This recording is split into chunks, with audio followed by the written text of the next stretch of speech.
when they kind of started going down the path of like, he's like, here's an invoice going to your bank of $100,000, right? And you get that, and then you call your bank, and your bank's like, we never got it. At that point, you should be like, wait a minute, I'm being swindled. I'm being totally taken advantage of here. You're listening to KBcast, the cybersecurity podcast for all executives. Cutting through the jargon and hype to understand the landscape where risk and technology meet. Now, here's your host, Carissa Breen. Satnam, welcome back to the show. I'm excited to have you here today because we obviously spoke a few weeks back about cryptocurrencies and the scams, and I've been wanting to do this story for a while. Now, this story is slightly, I guess, outside of maybe the wheelhouse of like regular cybersecurity, but I think like a number of people have asked me to talk about this in a bit more fidelity. So I thought you would be the main man to be able to elaborate on this situation. So I want to talk today about the popular documentary, The Tinder Swindler. So I'm keen to, from your point of view, to provide a high-level overview of what Mr. Simon Levive got up to, but also this is a spoiler alert, so please stop listening now if you haven't watched it. It's a great documentary. It's on Netflix in Australia. I'm assuming it's in the US as well, so through Netflix. So if you don't want to hear what happens, please cut this interview off and come back and visit it later. So Satnam, please give an overview of, I guess, social engineering, but also just quite nefarious how he operated. So I'm keen to hear your thoughts on the matter.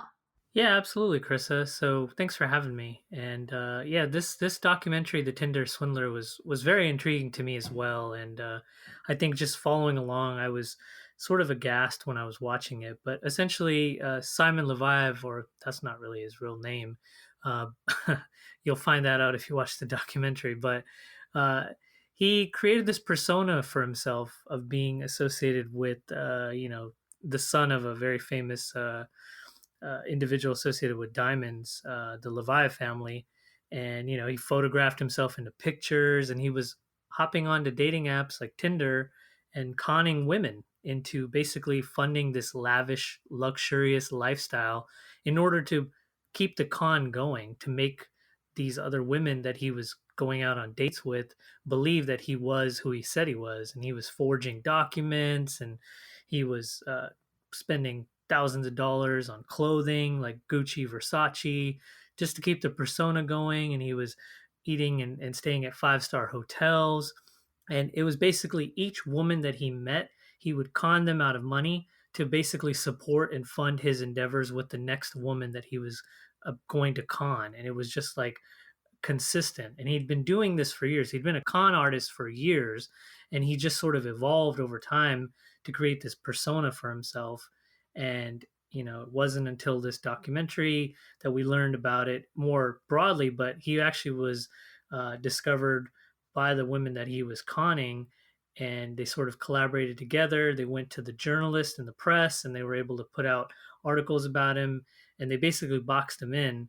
And I think the most clever thing about it was at the very end, one of the women that he was conning, she basically conned him back, getting him to give up all of the clothing that he owned, the Gucci, Versace, and she was selling it to try to make some of the money that she had given to him back. And he was eventually arrested, but he was only in jail for a very short period of time. And I think even the documentary has helped him, increase his persona afterwards.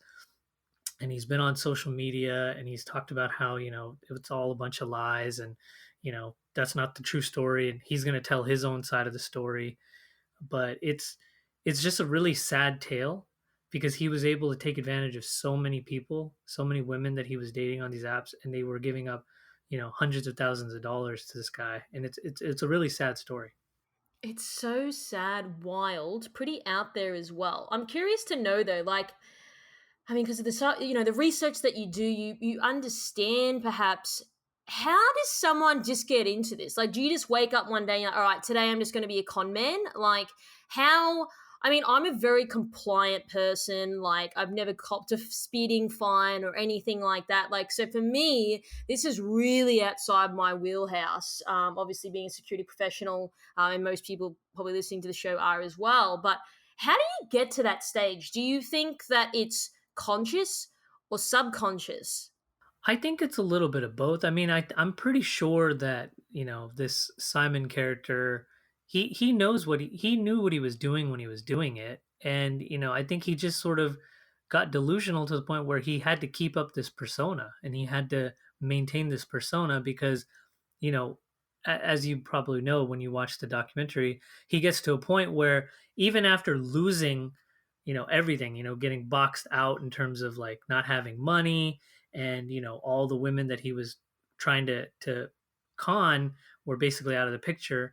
This one woman who was left over at the end, she was the only person he could trust, and he was talking about how he was staying at hostels and stuff. And I think one term he uses, he's like, "I'm the homeless king." So even at his lowest point, he still considered himself a king. Like he still wanted to portray himself as this persona of like someone who has it all. But even at his lowest, he still used the term king. So I don't think he could escape this lifestyle that he created for himself, and he needed to continue to feed it. And so I'm sure there's other cons up his sleeves. I don't know what he's up to right now. Um, I haven't really followed along after watching the documentary, but I mean, I imagine it got him a lot of attention. And, I think one of the things that is really important to note, and I think, we're obviously going to dive into this in here, is that this is not a common thing that happens. Like this story, the reason why it's such a big deal and it became a sensation as far as a documentary is concerned is because it's so out there and it's just like absurd, right? It's You don't hear this every day. That's right. I mean, from my understanding, I think that these sort of romance scams happen, but probably not to the same level. Because I guess what still gets me the most is like how he kept doing this over and over again for like years, right? So, like, do you think? I mean, much to your point before, do you think that he's just so far in it now? He's like, I've just got to keep doing this, or else like there's no way out. Yeah, I mean, it's sort of like a snowball, right? Once the snowball starts rolling down the hill, it just keeps gaining momentum and it keeps going and going and builds up, right? So, he may have been involved in more small petty crime in the beginning when he was younger, but then once you get a taste of that lifestyle, like this lavish, luxurious lifestyle of like all these designer clothing, these fancy trips, going to these, wonderful destinations around the world and traveling and meeting these women, courting them, it's just you get enveloped in it. And so I don't think he could shake it, and he had to keep that going. It's kind of like a drug almost. Yeah, no, I get what you're saying. So, what I'm curious about as well now, of course, social media, people can be quite unfair and a little harsh in the comments. I mean, there are people online saying like these women are they're silly and they're stupid and they can't believe they fell for it. I mean, I'm looking at it from a security lens. So I guess, I mean, if I was in that position and someone was doing like saying, oh, you should have a credit card in my name, like I just wouldn't do that. I get the reasoning because they were like, well, I guess their validity for doing that was, well, he has a private jet. Of course he can pay me back, which I get the reason as to that's part of his con, right? But what do you think from the female perspective? I mean, people even like on the street are like, well, it seems silly, but then I guess you're not in that moment and we're just looking at it through one sort of keyhole. We don't have the all of the facts. So I mean, I have a level of empathy for them, but I'm also the red flags do come up a number of occasions. Yes, as a security person myself, but then also just perhaps a little bit of OPSEC as well that goes into my thinking and my decisions as to yeah, this doesn't sound quite right. So I'm curious to hear from your point of view. How sort of do you think these women were like off the map with their thinking, or do you think it was valid? Like, yeah, where are your thoughts on that? Yeah, I think the negative feedback that they received was unwarranted. I mean, if you think about it, this guy was very good at what he did. He was a con artist, and he knew how to tug at their heartstrings. He's promising about, let's buy a place in London, giving them all this hope. And he was playing the long game too, right? I mean, he didn't just like meet them and automatically ask them for this stuff. He built trust in them by doing these things, taking them places, courting them, basically, going through that period of time where you're courting someone into a relationship and trying to develop their trust. And trust is a really you know, difficult thing to earn, but it's easy to lose. So earning that trust took time, and it's not like, these women were, if you think about it too, I think even in the documentary they mentioned it too. you know some people were calling them gold diggers, but they were the ones giving him money, right? They weren't just like holding, they were giving their money to him because they were in love with him, and he convinced them that he was in love with them too. So I feel a lot of empathy for these women and anybody that falls for scams, because at the end of the day, we can speak from a position of like, oh, we have an understanding of how this works. But when you're in love with somebody, you let your guard down. And when you let your guard down, it's very easy to be betrayed. Yes, I get what you're saying. So, just to press on that a little bit more, do you think that perhaps the women or the vulnerable women, their judgment was clouded simply because of the lifestyle that this bloke led? So, you got to sort of see past things, right? Like, oh, well, he's got a private jet. Like, you're going to, like, that may be a red flag, but maybe you overlook it and you find justification elsewhere because you're focusing on the good things that he has. And then so those red flags perhaps become not so prominent. Would you say that's the case versus, I don't know, some guy that isn't of the same sort of status, so to speak? Yeah, I mean, he's really good, Carissa. I mean, like, even when he was pretending that, his bodyguard got beat up, and that, his enemies were after him, and that, he needed to borrow money, like, he's also using an urgency factor, which I think we talked about in the past with the cryptocurrency thing. Like, when you're trying to scam someone out of money, this urgency factor, like, you're in a time crunch, like, you need this. And especially after you've developed this level of trust with these women, you know, they're in love with you, and they're worried about your well-being. And if they see a photograph of you with blood on your shirt, and your bodyguard is injured, and he's on a stretcher, like, that's going to cause you real panic and fear, and you're going to be worried about that person's safety. So he's just his scheme was so cleverly crafted, and it worked, and he was able to repeat it across all of the women that he was conning. And I'm sure looking at it in hindsight, you could see, like, you know here he's asking too much money. He's asking for multiple tickets to this place. He's asking for you to give him a credit card. I mean, there's definitely red flags that do pop up, but I think in the heat of the moment, it's really hard to see that. Like, when you're in the thick of it, it's hard to see that. There's definitely some red flags that, I think after seeing the documentary, there's going to be a lot more people who will learn from that experience and say, hey, wait a minute, something seems fishy. So I give kudos to the journalists that investigated this, the filmmakers that created this documentary, because I think they're going to help potentially save, countless people from falling victim to these types of scams going forward. Yeah, most definitely. I totally agree with you on that front.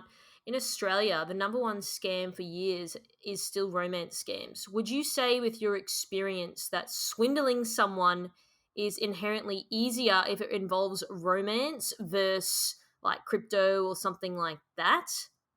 Well, yeah, it's really interesting, Carissa, is that a lot of these romance scams nowadays have kind of pivoted. So when I first started looking into like online dating scams, it was when I was on Tinder, like for the first time when Tinder first came out. Because I'm an early adopter of technology, so I get on a lot of these apps early on. So I was on Tinder right in the beginning, like when it first came out, 2013, 2014. And I was the first person to come across Tinder bots. I don't know if you knew that, but I had some research when I worked at Symantec where I was the first one to actually publicize about it. I'm sure I wasn't the only one who experienced it, but back then, the type of con that was being, uh, you know, portrayed on the app by these scammers was essentially they're trying to get you off platform onto an adult dating website or an adult webcam website, and they're using this affiliate offer in order to make money off of you signing up for the website. So if they're able to convince users to sign up for these websites, they'll get a small portion, maybe like $1 to $5.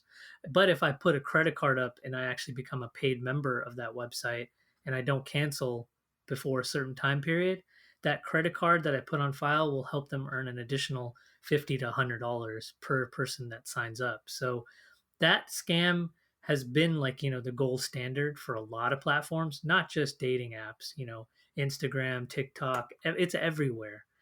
And that one persists on dating apps because it's the most easiest way to do it, right? Because if you see something on Instagram, you have a little bit of a skepticism meter clicks there, but like on a dating app it's a little different.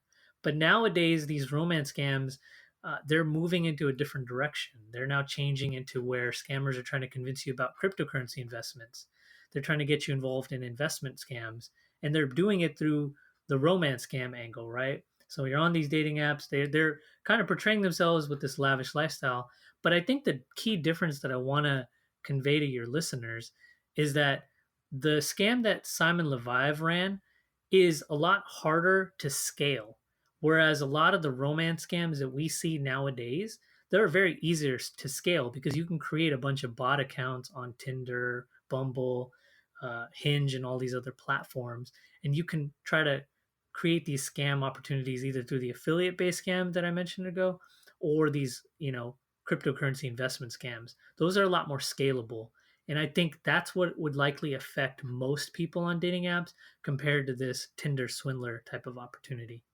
Yeah, I get what you're saying. It's kind of like doing a low level phishing attack. So if you hit like, I don't know, 1 million people, you may get 1% back. It's quite high versus a full on whaling attack, which takes like ages to craft the plan. But if it's successful, you're quite well off. So would you say that he sort of thought through, calculated, okay, if I do this scheme, it's going to take a bit longer. There's going to be a little bit more effort required. But if it comes off, which he was successful at doing, it's going to be beneficial for him opposed to then doing some low level, sort of low hanging fruit, very basic sort of romance scams, like you sort of mentioned before.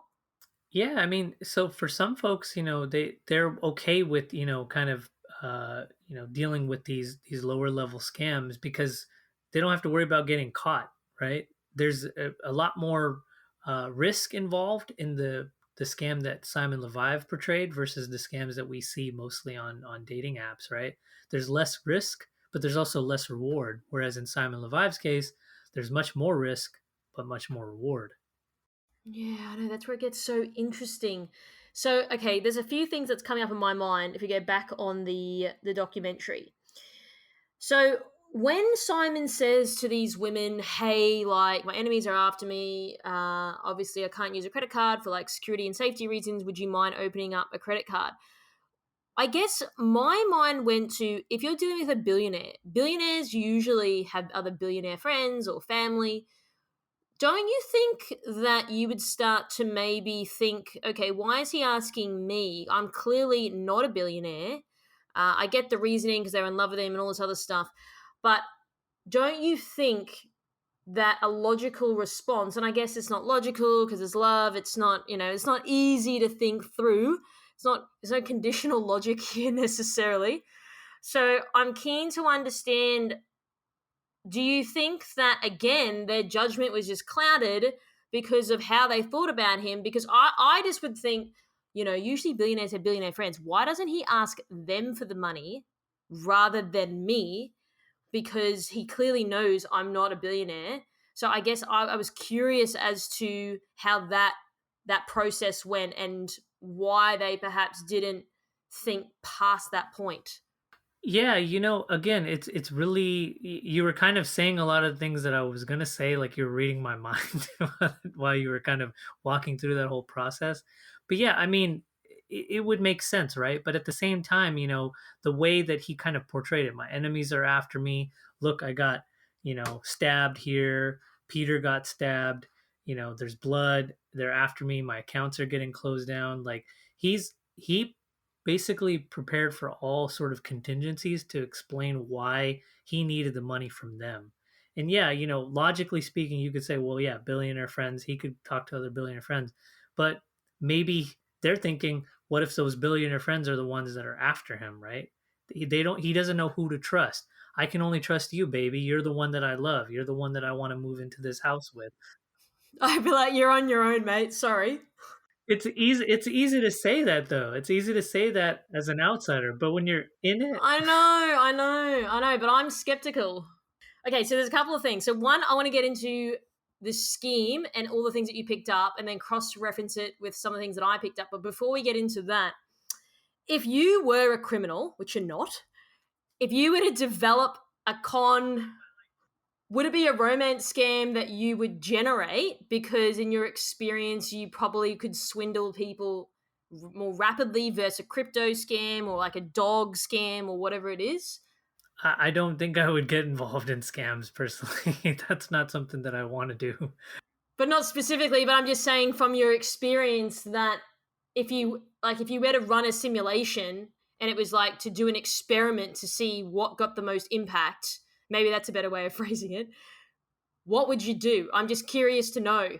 Yeah, I mean, I think what I would say from based on my research of what's going on in the industry, I mean, we're seeing a lot of romance scams take hold. That's a lot of what we're seeing as well too. But I think, cryptocurrency scams are really the ticket because as we discussed on the last podcast we did together, there's little to no recourse. When you lose your money, you lose your money. It's not coming back, and at that point, there's no way to recover it. Whereas if someone's running a scam that's using bank accounts and things like that, there's potential for you to get your money back. There's a potential. It's not high, but it's a lot better than it would be in a cryptocurrency scam. And I think cryptocurrency scams are so popular for that reason. And that's also why, even on the romance scams, these scammers are also trying to leverage cryptocurrency too, because they know that there's more of a chance that they'll be able to get away with it and less of a likelihood that, you know, money will be taken from them. Got it, got it, got it. Yeah, so for the record, obviously I was just curious to know more so around the theory and the strategy behind it to see because you do this all the time and you research a lot of these things. Okay, so moving on, I want to talk about the scheme.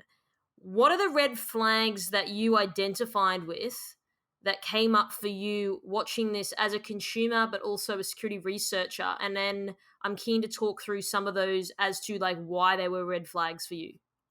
Yeah, that's a really good question, Carissa. I mean, I'm like you. I'm super skeptical. So when I see someone talking about meeting at like five-star hotel on a first date, I'm like, okay, yeah, billionaire. Okay, I get it. So billionaire is gonna want to meet me there, and then just jettisoning me off to some luxurious location right then and there. Like I wouldn't go somewhere with someone I just barely met. Like I'm a lot more paranoid about that. That's just not something I'm going to do because whether they're conning me or not, they could also be a serial killer. So I definitely don't want to end up, in a ditch somewhere, right? So um, I think it's a lot for folks like us because we live and breathe this space. We come at things from a different perspective. But I think when you're being asked to basically loan out money to a billionaire, that's a really big red flag. Like, okay, something's not right there. Someone who claims to be a billionaire is asking you to borrow money, and it's not a small sum of money, right? They're asking you to buy them flight tickets, and then even when they kind of started going down the path of like he's like here's an invoice going to your bank of $100,000, right? And you get that, and then you call your bank, and your bank's like we never got it. At that point, you should be like, wait a minute, I'm being swindled. I'm being totally taken advantage of here, right? Like, but he was able to just keep the con going. Like, you know what? I don't know what's going on. They froze my account. They said I have to physically go there. Here's a watch. You can take this watch of mine and you can go and pawn it off. Like, Yeah, but even that's questionable, right? Like, really, a watch? Like, yeah, the fact that we're even getting to that point, because then that would sort of signal to me, like, okay, I'm definitely not going to get the money back. And you're just trying to recover funds however you can by pawning a watch. yeah, and the other thing too, Carissa, is that you don't want to believe that you've fallen victim to a scam. Like you don't want to actually believe that you were being taken advantage of by this person that you put your faith and trust and love in, right? So there's a denial factor too to take into consideration. Like you are in denial. Like no, why would he do that to me, right? He says he loves me. He says he wants to move in together. He says he wants to start a family together. You might convince yourself that okay, I'm tripping out. This is not. I'm maybe overthinking it, and it's such a mind trip. I think is also the key thing that I took away from this is that for all the women that were scammed by this person, like he played with their mind so bad. Like I think even in the documentary, one of them talked about considering taking their own life, which is very crazy, right? When you think about it, like that's how messed up he made them, and it's sad. So, I mean, like I said, I think the one thing that I really value in this documentary is the fact that I think there's going to be a lot more people that are going to be skeptical and not willing to fall for these types of scams potentially, and it's probably saved maybe countless women from falling for these scams and men too. I mean, we don't see that side of the equation too. I'd be curious to see how much that's going on. Yeah, that's a good point. His scheme was quite detailed. It was quite thorough. It was quite well thought out, I thought, for someone in this space doing this scam at this level. So one of the things that came up for me as well is on the recon side of it. So he had it pretty mapped out. Like he had a fake website with LLD Diamonds, which is a legitimate company. Obviously, there's no affiliation. And then I'm pretty sure he photoshopped himself into the photo with the billionaire that owns the diamond company. So that looks legit. So his research sort of like checked out with if you were the background checked out when you were doing the research. So I think that was good in terms of, oh, well, people are going to look me up, right? So I get that side of it. I would say the thing that really rattled me the most was the $100,000, but then when Amex approved it instantaneously. That's what rattled me. Now, I say this because I've worked in a bank. Now, it's not like, oh, it's $5, $10, $15,000 a month, right? Like, you know, those are ranges of like average salaries that people would have. But when you're getting up into $100,000 a month, what got me was they didn't do any background check to see, okay, show me the last 3 to 6, 12 months that you have been paid into your account of 100 grand a month. And so I often, I think it was a bit of failure on their side of it. I think that it shouldn't have just auto been like, yep, cool, that's been approved. So I guess that was a big failure on their behalf because it is quite a large amount. And I think that if they were like, actually, no, we're going to actually quarantine this and look into it a bit more, it's quite a high amount. It's not something that we see often. And we need to verify that those payments are coming from the legitimate LLD diamonds into this person's account. And also, how long have you been working for the company? Because they also tried to say like, oh, she works for me now to legitimize it. So I guess that's what really triggered me the most. What are your thoughts on that? No, absolutely. And like you said, you have a history of working in this space. So you caught that pretty quickly. And I mean, yeah, I agree with you 100%. That was really, really, really shady and very cleverly done, I might add. I mean, he, like you said, he mapped this stuff out so well. I think he also, just built that persona even on his Instagram too, like living that luxurious lifestyle, portraying himself as being this billionaire rich guy. And I don't like giving the guy credit because I think he's a very slimy individual, but it's just it's really well done and it's sad. Yeah, it is sad. I get that. I think the other thing is as well, he would get the credit card, but then he'd max the card out. Like some of these women were saying within 12, 24 hours. Like, don't you think it's like, Yeah. what are you buying? Like, Hmm. you've just blown 20K in a day? Like, really? And then, oh, you want more? Like, I think that would be like a significant red flag. Yeah, and I mean, even when the journalists were doing the digging and they figured out, like he was buying these tickets for the other women, right? They were able to kind of dig a little bit deeper, right? And I think it's just, yeah, man. I rewatched it again just because I was like, I it's been a while since I've seen it, but yeah, man, it definitely triggered me watching it too because I was just like, wow, this is unbelievable. So, how do you sort of believe he managed to keep up so many stories at the one time? I mean, I don't think there was any fidelity around how many women he had at the same time, but obviously it went on for years. He would have had a few on the go because the previous woman would fund the next woman and so on. And they're all at various levels. So, what I mean by that is ultimately he was swindling one with the jet and all that and, taking her out. And then the next, then it goes on. And then the next sort of level to that is the bodyguard getting attacked, and then the next thing is it's the credit card, and then it's all of that. So how does someone manage that? It's not like he's got a CRM in place where he's managing all of his clients. So like that must be quite overwhelming to handle people. Like, Do you think his story ever sort of tripped up? Because I mean, I don't know many people he was dealing with, but it that's a lot of information to because it's fabricated as well. So it's not like he's dealing with all these people that he's telling the truth with. So it'd be hard to keep that story going. Yeah, and I think one of the things too, if you go back and watch, like one of the things I noticed was that his cons kind of progressed and they changed over time. He wasn't always running the same scheme. So I think this Simon Levive one was going on for some time, but I think maybe he kind of kept his roster of women he was conning to probably a minimum, maybe of like five at a time, and he was just kind of transitioning through those after time, right? Like he would kind of do it that way. One thing I kind of wonder is what role did Peter play in this whole thing? Was Peter kind of the person? Was that his personal CRM?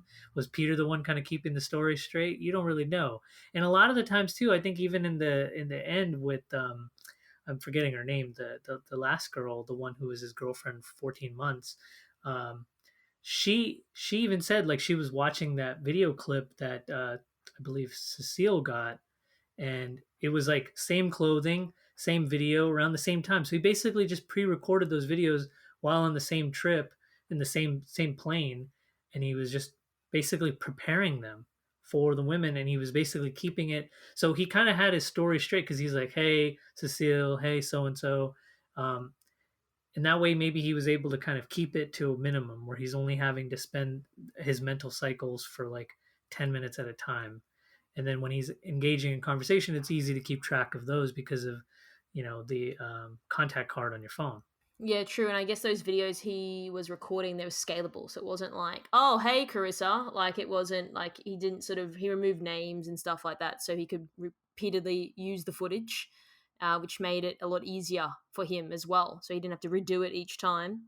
I think he did it at the same time, right? Like he was probably just sitting there on the plane. He's like, "All right, let me record a video for all of my women, and basically send it to them at the same time, just to kind of let them know I'm thinking about them as I'm flying on the plane, and then crafting the story, saying, I'm going to Munich for this reason, telling this person that, but in actuality, I'm going to Munich to meet this other person."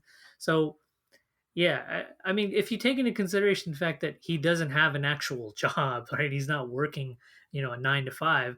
He has the mental cycles and capacity to kind of keep up because that was his gig, right? Scamming these women was his gig. So, do you think? I think one of the other things that they said that the driver that he had didn't actually know anything about it. So, do you? And then I think his ex-wife or partner or something was involved in the scam. The kid on the plane. Like, do you think these people knew to some level? I mean, there was probably maybe some people knew more than others, but then I'm pretty sure one of the ladies, they even asked her like, "Do you want to be involved in this?" And she was like, "No." But do you think that some of these people, like Peter and the lady on the plane, they actually did know, or do you think that they were sort of perhaps removed from a lot of the antics that were going on behind the scenes? Yeah, I don't know because that would be me making an assumption. I mean, I don't know if if you think about it, the attack on Peter and on Simon, right? Like that whole crafted story, like Peter must have known about that, right? He must have known that he was using that footage, unless he really did get attacked somewhere. Maybe he got into a fight with somebody at a. Yeah, he did. Yeah, they did. It was a bar fight. Peter may not have known, right? I mean, I don't know. I think in the at the end they mentioned that neither of them were charged, right? His business associate and Peter never got charged with anything, so it's possible they didn't know. But what's weird to me though, Chris, is that I believe, if I'm not mistaken, the mother of his child, she was one of the people, wasn't she, that actually went forward and testified? She testified originally, and then she got swindled into this bloke scam. Yeah, so she testified originally against him, but then how did she end up back? That's the thing that I kind of couldn't really figure out. I don't know. It's twisted. It's messed up. I don't want to know why or how. It's just weird. I think that is a big question mark that a lot of people have. Like, why would she go back and then allow other women to fall victim of the same thing that she had? And she's got a kid to this guy. That's what gets me the most. Yeah. Yeah, I don't know. Maybe she was in on it, maybe she wasn't I don't know. It's hard for me to say. Like, I mean, we don't know what, unless they come out and do their own like tell all book or story, we probably will never know. Yeah, that's a good point. I think the other thing that was a red flag for me as well is he was always traveling, and it's like, oh, we don't actually know where he lives. Don't you think that is a question mark? Like, well, where's your actual house? Oh, I don't have one. Like, that to me is a bit suspect. Yeah. Well, but I mean, he also had this, persona like he's a traveling man, he's a, billionaire, he has to travel and he's meeting these women in places that he's doing business in. So, if he lives in a particular area, the likelihood of him bringing him back there is unlikely. He's probably just like, "Hey, I'm constantly on the move. I have to go from hotel to hotel for the business." There's plausible deniability in. Mm. What about his sort of prosecution of 5 months? What do you think about that? Yeah, I don't know how the the law works for that. I mean, I think he was convicted for 15 and they got out on 5. I don't know how. It baffles me. It really does. Like considering, how much he managed to steal. I think they said up to maybe $10 million, right? So like I don't know how you get away with that. So what do you think happens now? So if we got like, I think there was something in the Daily Mail here in Australia. There's another Tinder swindler in Australia going around. There's lots of them, right? So I'm just curious, like, is there going to be ramifications for people? Because that's where it gets interesting. Because it was like cross border as well. Like I think he got arrested in Germany, and then like he got sent back to Israel, and then he got sentenced there. But the laws are different. Like, how does it work when you're committing these crimes overseas? I mean, the laws in the US are different to Australia, right? So how, because I get that, yes, he was born in Israel and he's an Israeli citizen, and I get that, but the thing is it's a little bit more to it than that as well. So I was curious to know, this could become a big problem if people know that they can get away with it, so to speak. Yeah, I mean, I don't know, Chris. I feel like the amount of work that's required to create this whole persona and do everything, it's not something that anybody could do. It's not easily scalable. And I mean, there is a huge risk, right? Like, I mean, this may have been something that he kind of got a little bit of jail time for, but I don't see this being something that's gonna be like I don't expect there to be like hundreds of Simon Levives popping up. I don't expect that. That's not to say that there won't be some people that see this and want to try to get in on it. But I think now with more people being cautious and more cognizant of it, I think there's less likelihood that people are going to be willing to fall for it as easily. That's not to say that, the general romance scams that we do come across, those are more likely to succeed uh, versus this type of scam. I just think there's too many variables at play. And I think now with everybody kind of knowing that this happens, there's a lot more people that are, I guess, taking the approach that you and I take of skepticism when they're on these dating apps.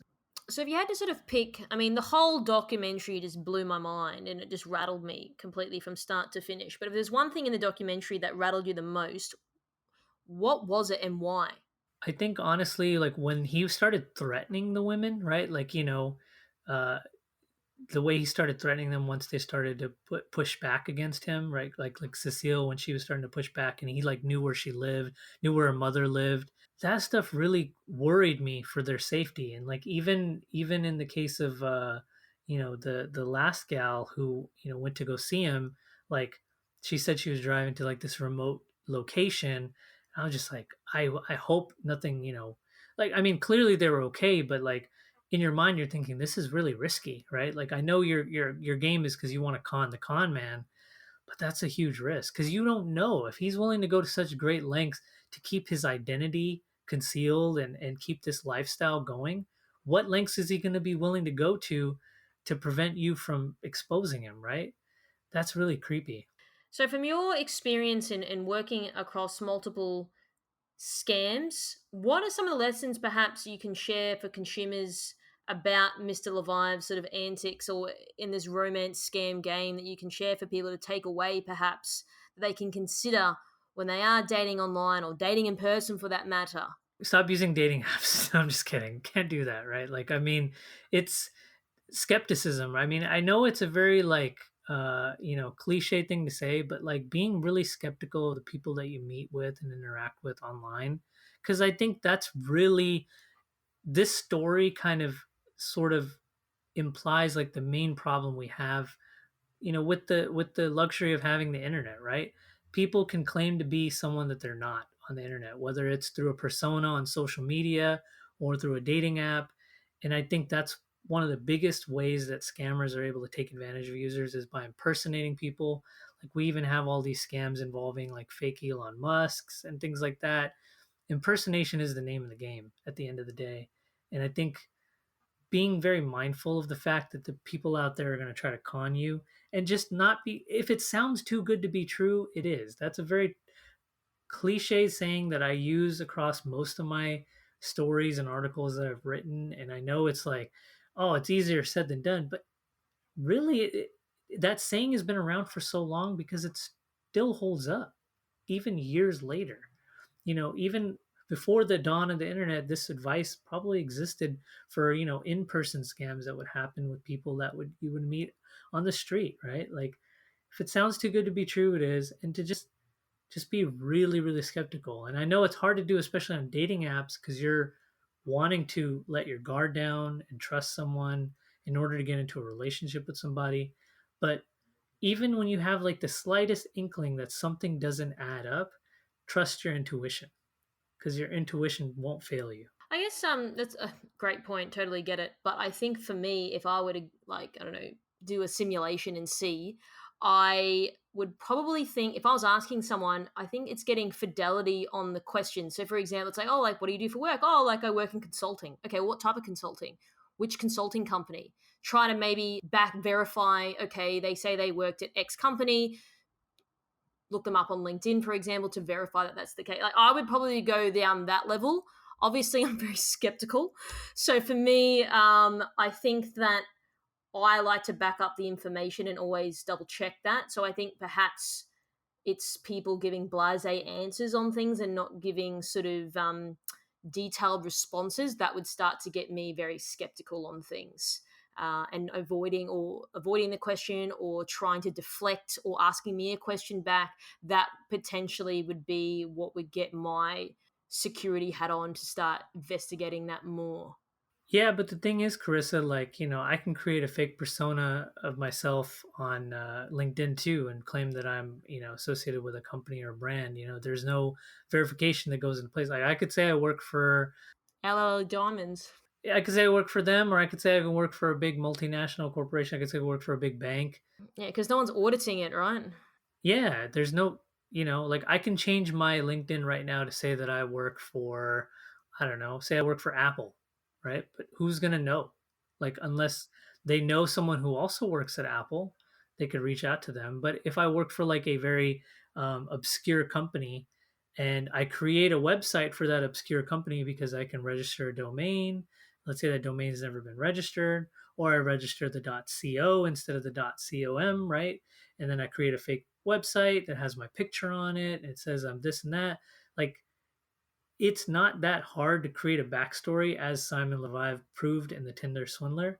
So that doing the fidelity, I think, is great. I think it's really good to do your homework. But the problem is that they're also competing with you too, because they might be able to telegraph your moves. They know you're going to go to LinkedIn. They know you're going to go Google them. So what can they do to make sure that what you find on Google is going to be beneficial in convincing you that they are who they say that they are? I think it was just if you just say you're meeting someone in person, I just wouldn't get on a plane with someone. My response would be like, you could be a criminal, right? Like, I don't know you. You're an axe murderer. Like, I'm not going to do that. I think that I think there are certain operational security measures that I personally would take if I was in this situation. And I'm just using myself as an example here to reduce the risk. And I think that that's something. And unfortunately, I have spoken to people that I know, or just random people that I meet, because they obviously know the work that I do, that they have shared some of these stories with me, and then like, oh, like what did I do wrong? I'm like, okay, well, if I was you, I wouldn't do this, this, or this. This to me is a red flag. So I think it's more about getting that awareness up, questioning things. I mean, you don't have to be so skeptical where it's like, you have to do a full-on investigation on something. I'm not saying that. I think it's just certain things are alarming, and I also think, I know this sounds a little bit airy-fairy, and I hate to say it, but I think gut feeling as well. Like I said, if it doesn't feel right, probably isn't. I think it's those types of things that people should be cognizant of to ensure like their safety as well as their financial safety. Yeah, absolutely. And I agree with you. I wouldn't get on a plane with a stranger that I just barely met for the first time either. That just seems really suspect.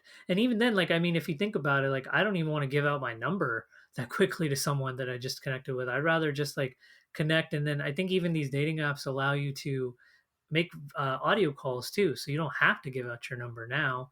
So I would just do that. And then if I meet them in person and then I'm like, okay, maybe I'll give you my number after. Cause like, I mean, it's just, if I'm not willing to give you my number, the last thing I'm gonna do is gonna get on a plane with you. I don't know, you might be swindled by private jet and caviar and everything else that would happen on the plane. Who knows? I'm joking. All right, Satnam. Well, thank you so much for sharing your thoughts. You're honest about, some of the questions that I did ask you, because I think it's right that people know how this looks, especially for someone like yourself who is a researcher in this space. So I really appreciate your time yet again for coming on the show, and yeah, can't wait to get you back for another scam scheming situation that arises. Absolutely, Chris. It was my pleasure, and I look forward to the next conversation. Thanks for tuning in. We hope that you found today's episode useful and you took away a few key points. Don't forget to subscribe to our podcast to get our latest episodes. If you'd like to find out how KBI can help grow your cyber business, then please head over to kbi.digital. This podcast was brought to you by KBI.media, the voice of cyber.